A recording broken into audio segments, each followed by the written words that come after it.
4 वेळा भाजपसोबत जाण्याचा प्रयत्न झाला, यावर शिक्कामोर्तब झाला। आम्ही वर्षभर बोलत होतो त्यावर आव्हाडांनी शिक्कामोर्तब केलं असं प्रत्युत्तर तटकरेंनी आव्हाडांना दिले। दरम्यान काल पवार साहेबांनी 4 वेळा अजितदादांना वेडं बनवलं असं आव्हाड म्हणाले होते। अरे एवढं तर करायला पाहिजे की 4 वेळा येडं बोलवल्यानंतर पण तुम्ही साहेबांवर विश्वास ठेवता की साहेब कम्युनल पार्टीज बरोबर जातील, जातीयवादी पक्षांबरोबर जातील।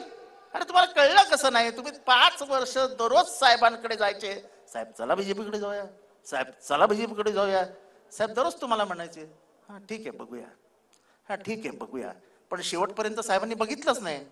जी माणसं सोडून गेली ते जर परतीच्या वाटेवर असतील तर साहेब आम्हाला रडू येईल, कारण काय दुःख आम्ही बघितलंय। पण साहेब महाराष्ट्राने कायम गद्दारीला गाडलाय। काल आम्ही पाहिलं की जितेंद्र आव्हाडांचं भाषण झालं आणि जितेंद्र आव्हाड असं म्हणाले की 4 वेळेला पवार साहेबांनी अजितदादांना वेडं बनवलं आणि 5व्या वेळेला सोडून दिलं।